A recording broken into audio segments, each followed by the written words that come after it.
Ahoy there folks, I'm Captain Benzie and welcome to another video for Stellaris, the Space 4X empire building game by Paradox Interactive.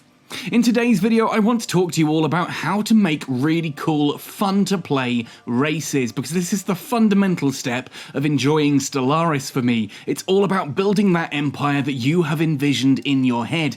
I know a lot of you folks have enjoyed me role-playing on previous videos before, whether it's Stellaris or my Diablo Immortal content, so that's basically what we're going to be looking at today. How to get that headcanon idea out of your brain and into the game.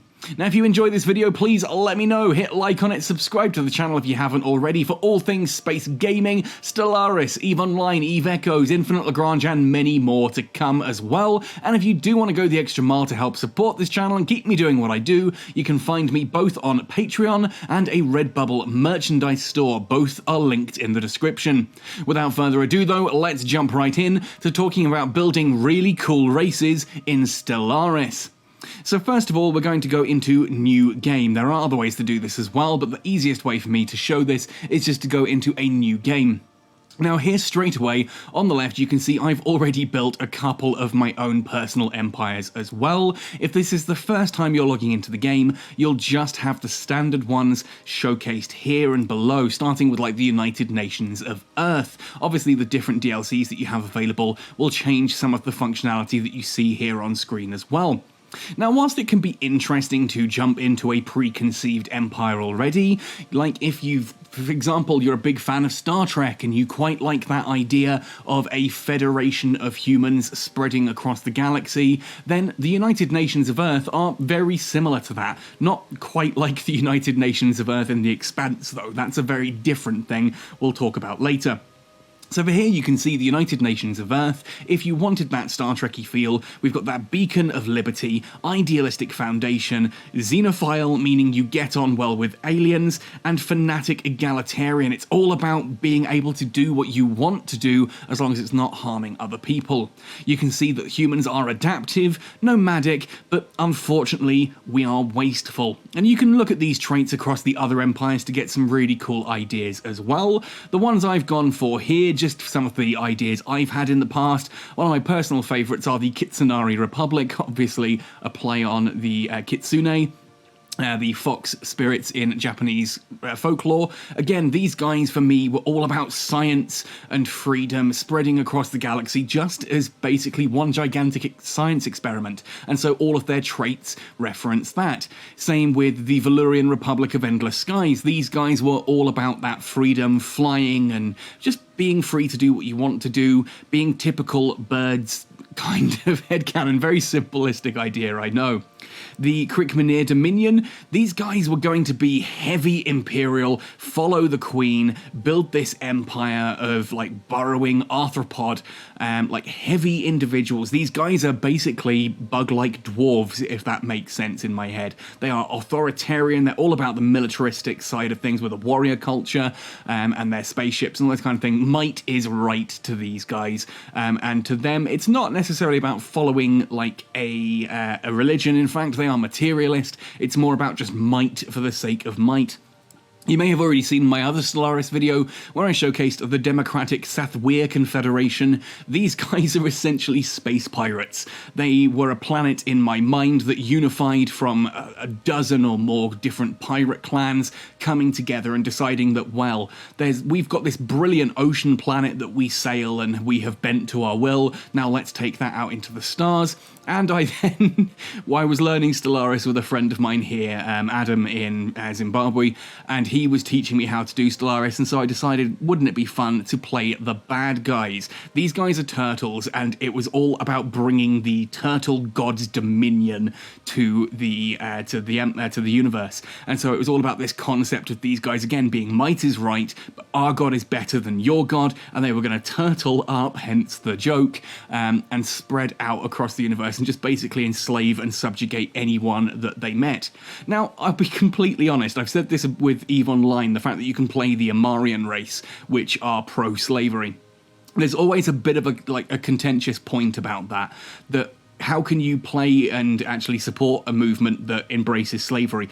I don't. Like, when I was playing this game, I literally subjugated and committed genocide on a large scale. Now, that obviously in real-world terms is not something that's to be joked about, but here in a game, it's an interesting way to sort of look at this, experience it, and try and get into that headspace to see if you can understand it. That's what I think on this kind of thing anyway. Anyway, so today then, we're going to go to create a new empire, and we're going to have a look at how you do this. So the first thing you're going to be asked is, what is your race? And again, some of these are available via DLC. You can see the different purple saying that these ones currently are unavailable to me. Some are available just through direct DLC packs. There is a humanoid pack that just adds all of these and a couple of traits. There are different packs, like obviously the aquatic pack adds all the different aquatic stuff, so on and so forth. So ask yourself who you want to play as. What is the concept in your head? And I sometimes like to just flick through the different ideas here, the different graphics, and see if something doesn't jump out to me. And there are some really cool ideas I would love to do in a future video. I'm not going to showcase it in this one, but I'd love to do a molluscoid voidborn race that basically worship eldritch gods. Think H.P. Lovecraft and the Cthulhu mythos. But I think today what we're going to do is have a look, probably something mammalian maybe. Actually, let's actually just basically recreate the Kitsunari Republic as a sort of freedom-loving kind of group. And we're going to do this with these guys down here. Because this, I think, there's an interesting idea we could come up with on this one. So I'm going to go with this particular race. I've got a headcanon now that these guys are going to be fairly timid, agrarian, so all about agriculture and, you know, farming and sort of a green universe. They're going to be pretty pacifistic because, well, they've evolved in my head here from some kind of prey species, some kind of like mouse, dormouse, vole, that kind of thing. And they're not big on sort of the attacking and warfare. They're a little bit timid and much more about sort of their own personal peace and prosperity. So that's what we're going to go with here. So, we then have to come up with a species name, and I could come up with all kinds of different stuff here. I think there's a certain discussion to be had about the certain use of consonants and vowels, that if you have names that start with like D's and M's and K's, they tend to come across much more aggressive, whereas other ones here, like Horacian, being an aura, it's a bit more kind of grandiose. Aramarthi, that's again got that grandiose feel to it. Othrian, I quite like that. It's, you know, don't want to bother anyone, and so we're going to do that. Now, you can then write your own little biography here, you can set your plurals and so on and so forth. We can then go through the gender for our leaders, and Pops to have a default gender. Now, for these, I'm going to kind of leave that default, which is that it will be either or any, because I don't think it's necessarily matriarchal or necessarily patriarchal. I think that this is going to be one of these that it kind of comes across as either. These guys, whoever can lead best leads, all right? We then have to pick our ship names, and this is, again, something you can spend a lot of time worrying about, but it's just a nice way to sort of make sure that the stuff you're using has kind of a bit of a theme going to it. So if we look at Mammalian 1, for example, these are really quite complex words. Task Force Yadara, ISS, and things like that making fairly good sense. I like to look at the ship names and fleet names as well. Most of these are pretty straightforward and simplistic. Some of these are really, really obvious. Like when I was doing the Quick Manir, the really imperial, warlike ones, then having names like Dominator, and that just made a lot of sense. We're going to go with Mammalian 3 here. Just because Mammalian 4 doesn't really matter all that much. Mammalian 4, I think, actually has some interesting ones, like the son of Gab, daughter of Tag, and stuff like that. I think is really cute, and we'll go with that. Here's where we start now actually hitting the meat of the creation process, once we start hitting traits. So I'm going to jump ahead of this, and we're going to then come back to these later. I want to still get on with the whole kind of visual understanding first of all, before we get into the gameplay mechanics. So on the left here, I'm actually going to go down to Homeworld, Name, and Class. So Homeworld Name, again, I'm going to randomly generate these. Rattan Beer looks like that's a nice one. I like that. We're going to go with that. Starting solar system random, and then we can choose what kind of world we like. Now, you can go for the top and the bottom. These tend to be the more extreme ones, which, if you're playing for roleplay, can be really quite thematic. But if you're starting out in the game, I do recommend going more for the middle ones here, simply because they're not too extreme, which means that your race becomes a little bit more adaptable because they're on a world that isn't extreme. Like, if you've got a race that has come from an extremely arid, dry planet, then they're not going to get on well on an extremely wet planet or an extremely cold planet. Whereas if you go for something that's sort of much more temperate and mid-range, there's that much more crossover with other different biomes. So for these guys, let's have a look. We could have a wet climate on a continental world. We could look at like an ocean world or a tropical world. I think continental works best there. We could go arid, desert, or savanna. Savannah's quite an interesting one for this, actually. That could work quite nicely, but I'm just going to go for standard continental world. Think of Earth, basically. It has a wide variety of other stuff there. I don't think this race needs something particularly sort of harsh to it. I think we're just going to go standard continental. Again, it does have some gameplay sort of effect in that your race has come from this particular environment, therefore they are better suited to similar environments. So if your environment is extreme, then you're there's not much crossover with other environments, whereas if you go much more middle, you're probably not as good on certain planets, but you're going to have a bit more variety to go with. Then you can choose your city. This is purely aesthetic. It's just how it looks. I'm going to go with mammalian. You can see it there in the background. We then come down to, we've got our empire origin, advisor voice. Advisor voice, again, this is completely thematic. The same with ship appearance. You can choose which of these ship appearances you like. It doesn't matter that it's, like that's an aquatic one, that's an imperial one. You can pick whichever looks good to you, and you can see the different types here, like Corvette, Destroyer, Cruiser, battleships, Titans, all this kind of thing. Their construction ships and what they look like. I'm quite happy there with the standard mammalian. We then, at the very bottom here, have ruler. We can pick the name of our first ruler, Sagu Sion of Urag. I'm going to randomly generate that. It's a female title, so I'm going to change that to Empress. Then we can change things like color variants, hairstyles, and stuff like this. Some interesting stuff going on there. You can change the clothes, like different like heads and things, and we can change the room background as well. And I quite like this being something, again, quite homely, not too high-tech, definitely not things covered in skulls and so on. So we're just going to quickly go through and find something that looks, yeah, we are, fairly utilitarian. That's good there. Now, we come back to now looking at the flag. I'm going to go to this one next. This is the kind of thing, again, we can manually sort of base this on whatever we like. And because I want these guys to be agrarian, I think we're going to have a primary colour of like a green, a foresty green colour. Yeah, let's go for that one there, maybe. Don't want it to be too dark. There we go. And for our secondary colour, again, something fairly agrarian. I'm going to go for sort of a lighter green, not too light. There we go. That's quite nice. We could go darker. Yeah, I spend entirely too long on this kind of stuff. It's fairly meaningless. There we are. That's quite nice. Sort of a nice green agrarian theme. We can change the backgrounds. Bear that in mind as we look at some of the others here. So ornate could work quite nicely for an agrarian culture, but I kind of get the feeling that these guys aren't going to be overly ostentatious. So things like imperial designs and all these big loopy things are probably a bit too much. So things like blocky ones actually work quite nicely. And I'd like to see if we've got something here that looks, there we are, like a flower.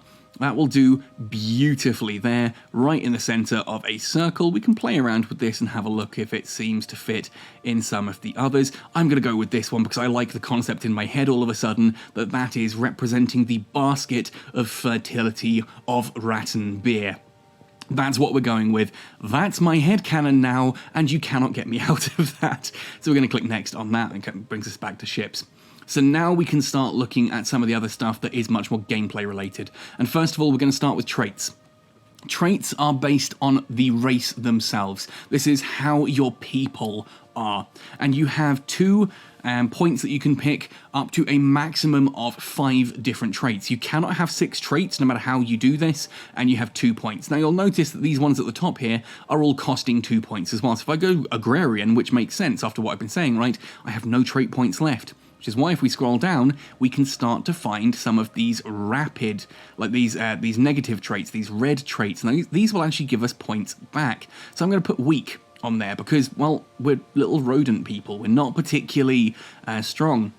Deviance, fleeting, we can have a look at what these all do in a second, but I just want to showcase that as I'm picking these, my points have gone back up. I can then pick other ones of these to add in to some of those other things there. I quite like that they're communal and definitely docile. Now let's actually have a look at what these do, because there are gameplay mechanics attached to all of these traits. And what I like to do is essentially pick these first of all, and then go back and change them if I think, oh, actually, that's going to be problematic. So agrarian, for example, food from jobs plus 15%. So I'm less likely to run out of food using this race. Obviously, when you are expanding your empire, your actual creation of food, your farming and how you feed your people is a concern. That's a really nice one to go for to get rid of that. If we then have a look at communal, then population housing usage is plus 10%, minus 10%, so we need less housing, so we don't have to worry about building that, and we can build other things instead. Docile means that our empire size is reduced by 10%, and that actually ultimately gives us a bit of an advantage there of not coming across too aggressive to other players. Fleeting, on the other hand, our leaders have 10 years less lifespan, so our leaders are going to die more frequently, and weak means our armies don't do as much damage, and our worker population resource output is not quite as good. Now, there are some of these that you can absolutely lean towards. Some of these are really quite powerful. Like here, for example, we've seen agrarian. Industrious is a similar one that you get more minerals. If you want to be able to build a lot of ships and things like that, industrious is a good one to go for, because getting more minerals is always going to be a good thing. Minerals can be one of the heavy choke points early on, and turning those into alloys to build ships. You can look at intelligence there, which is going to help you research things faster. Thrifty, you get more trade if you're going for sort of a commercial empire. Engineering research there as well, same with natural physicist. These are all the intelligent traits there, plus 10%, but they're plus 15%, but only on one of those traits, so you'll research certain things faster. Again, for example, the natural engineers and natural physicists can both be very useful for aggressive fleet-based races, because they're going to allow you to get a lot of that sort of fleet technology, like your coil guns and your shields and your thrusters and things like that, from those just that little bit faster. Extremely adaptive means you are much more habitable, you are likely to be able to habitate more planets. Adaptive is the same thing but cheaper and at a lower level. Non-adaptive is obviously the negative of that.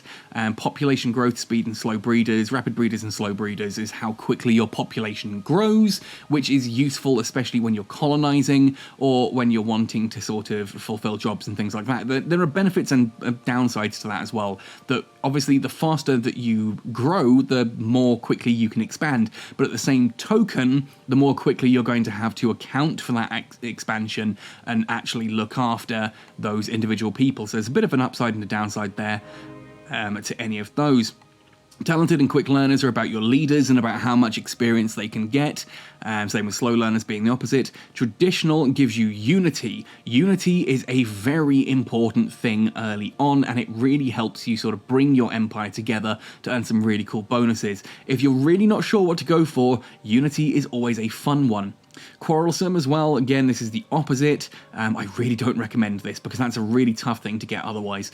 When we look at some of these other abilities, you'll notice that now, for example, Unruly, very strong and strong have been greyed out. That's because we've got weak and docile, and obviously you can't be docile and unruly, and you can't be weak and strong at the same time, right? Makes sense? And you can see those are the opposites to weaken that we saw earlier.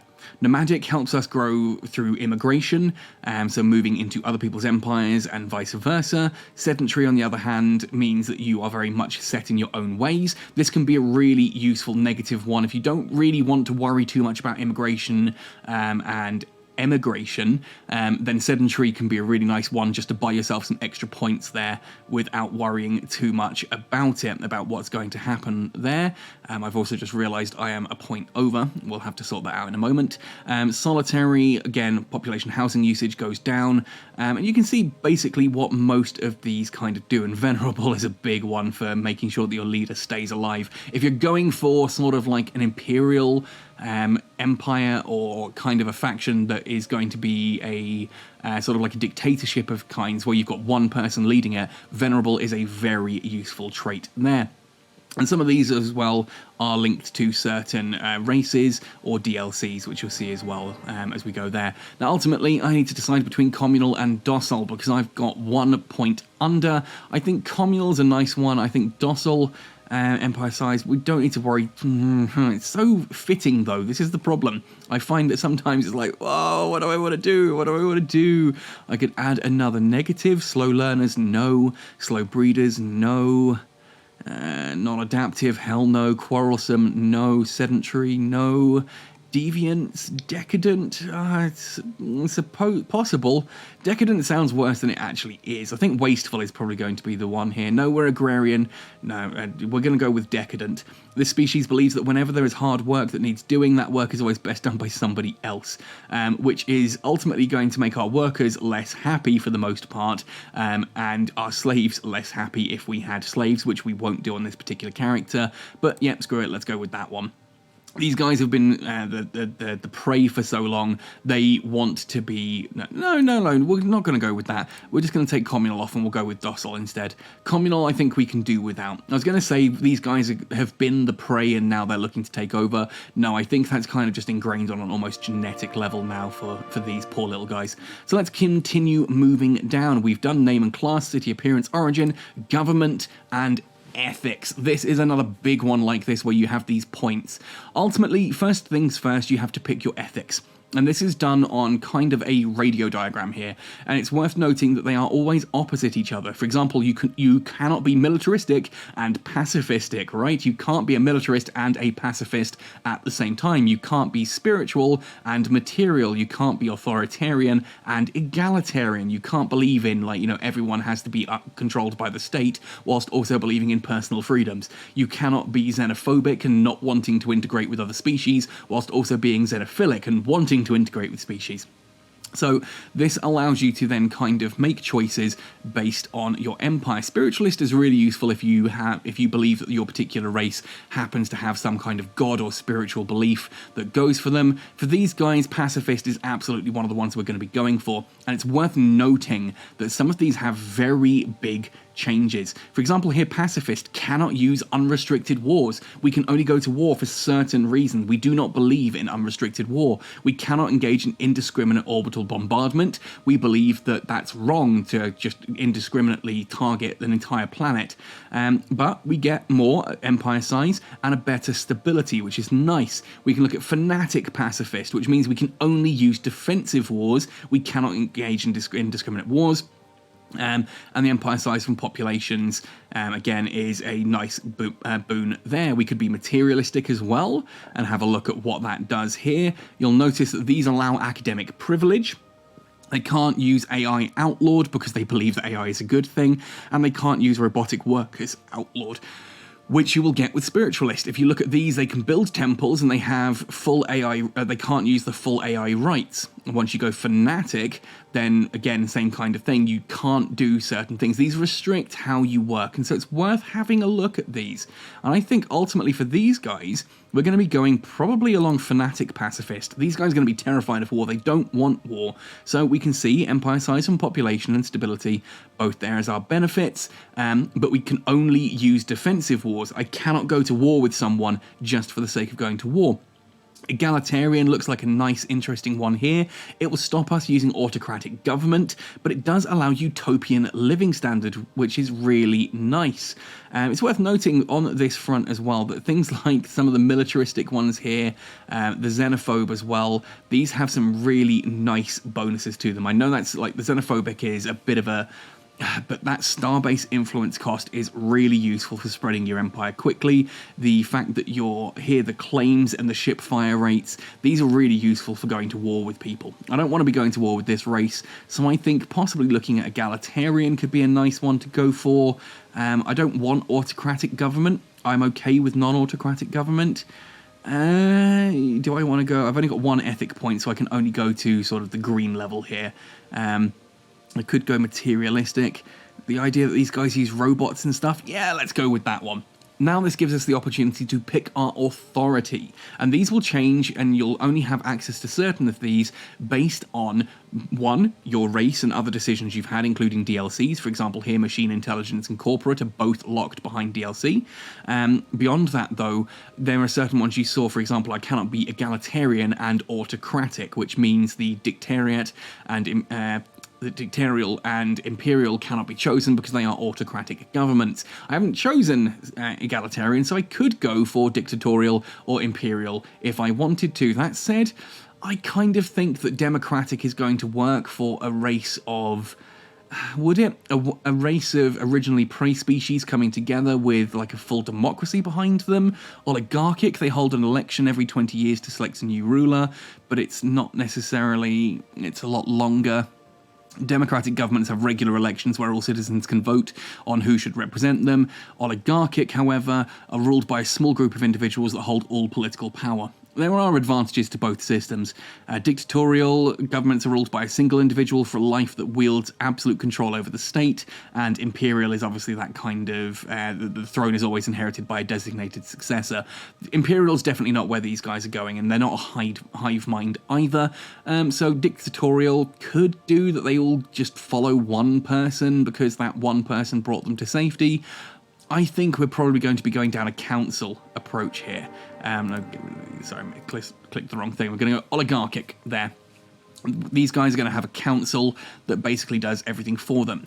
Now we have civics, and we get to pick two of these. They're all 1 point, and again, some of them are greyed out, because, for example, we can't have slaver guilds because we're not authoritarian. We can't be a warrior culture because we're not militaristic. We can't be philosophical because we're not dictatorial or imperial. There's all kinds of things like here that you can see. These are greyed out. We cannot use them. So let's have a look at what we could do. We could go agrarian ideal, which makes sense. A simple and peaceful life can often be the most rewarding. The agrarian society has, to a large extent, managed to avoid large-scale urbanization. This is quite a nice one, actually, because generator mining and agricultural districts all provide more housing, which is really good for us. However, cities provide one less housing, which is fine, but we're going to be building mainly on those agrarian ideals. Farmers produce 2 amenities. Every 4 agricultural districts grant an additional building slot. That's really nice for what we're going for here, so I'm going to add that one on. We could then look at things like an aristocratic elite. Not sure that fits these guys, but what does it do? Well, again, the capital buildings replace some political buildings with nobles. No, definitely not what we're looking for here. Corporate dominion. Interesting. Dominated by a mega corporation that has completely supplanted the role of the state. Starts with the off-world trade companies, technology already unlocked, and unlocks private colony ships. I could go for this one. I don't think it quite fits. A corvée system. The society considers it the absolute right of the state to decide where its citizens live and work. Waives all unity costs for pop resettlement. Pop growth by immigration plus 15%. That's very nice, not having to worry about the unity costs. Cutthroat politics. Can't see that that's going to be really good for these guys here, but that is edicts upkeep, which is a lot cheaper. And if you want to go code breaking as well for, like, if you're investigating other nations later on, that's an interesting one. Efficient bureaucracy. Ooh, that could work. The society is renowned for its efficiency, not only do the mag trains run on time, but the colossal bureaucratic apparatus required to run an interstellar nation has been greatly streamlined. Administrator upkeep -20. However, I've already seen Environmentalist. This one makes a lot of sense here. Grants access to the Ranger Lodge holding. That's a very agrarian policy. Pop consumer goods upkeep -20%, so we don't have to worry about our consumer goods to please our nation. These guys aren't big on that whole, we need all the latest and greatest. They are materialist, so they enjoy their technology, but it's not necessarily about them all having it. The society seeks to coexist in harmony with nature. Great care is taken to preserve the environment and limit consumerism where possible. Interesting, I could go with that one. Meritocracy, mining guilds, police state, shadow council, and technocracy. Again, this is an interesting one. To maximize efficiency, the society is governed according to the principles of science and rationality. The personal whims of an ignorant and dangerously unqualified political elite must not be allowed to interfere. Capital buildings replace some political jobs with science directors. Scientists have twice as high a chance to discover a technology that falls within their field of study. Research alternatives +1, so you get more options there on your research. You're going to be able to build things that little bit faster, and I think, actually, that's our winner. These guys believe in technology. My headcanon is now that when they were evolving from being a prey species to now being ultimately the dominant species on rat and beer, it was through the advancement of technology that they managed to do so. And I think that's a really cool way of going with it. Finally, we need an empire name, the Bothrian Interplanetary Technocracy, the Alliance of Raltes, that's a nice one. Because it's Rat and Beer and Raltes being the star, Bothrian Star Foundation, there we go. I think that's us right there. And now we have every single thing in place in order to begin this game. So we can hit save, we have now saved them, we can then even just hit done, and it will then take us back into the game, and off we go to command the universe. Once we've hit save though, which you can do multiple times, it'll overwrite it there, we can then hit back, and you'll see that that has now added these guys to the top of the list there, alongside all of my other nations that I have created. This is actually one of the most fun steps for me in Stellaris. I know that sounds crazy, but just having a headcanon for a particular empire that you like, I think could be a lot of fun to actually, to get the game started. If you've got a good reason to be doing something, to sort of role-playing this particular empire, I think you can have more fun playing it. Now that is it for today's video. I just wanted to showcase how you would create a particular new empire for you, or faction, or whatever you want to refer to them as, in order to send them out into the galaxy and play Stellaris as these guys. But what I want to do in this series is also to actually do a series of Let's Plays where I run through the game in sort of a, here's what I'm doing, here's how it's working. Now, I'm going to put 6 of the empires on screen now, and I would like you guys in the comment section to vote on which empire I should do this with. So we could continue with the Bothrian Star Foundation, these guys who have evolved from being a prey species to now wanting to explore the universe at their own rate, very timid of outsiders, and looking to try and, find their place in the universe. We could go for the big bad guys, the Rothak Imperium, out there, wasteful, sedentary, police state, and distinguished admiralty. These guys are very much the might is right, and they will bring the light of the turtle god to any and all who oppose them. We could go back to the Democratic Sathwir Confederation. These were my unified space pirates heading out across the galaxy basically to plunder and loot. They're not particularly aggressive, they won't just pick fights for the sake of it, but they are very militant. They are there to sort of take what they want, give nothing back, live to the code.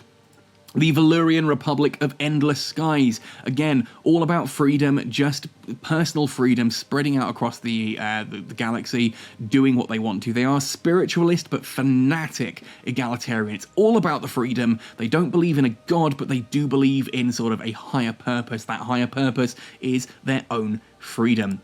The Kitsunari Republic, our beacon of liberty. These guys are natural physicists. They're nomadic, communal, egalitarian, xenophonic, and pacifist. They don't like going to war. They would rather make friends with everyone they can. They are all about just traveling the universe and studying everything.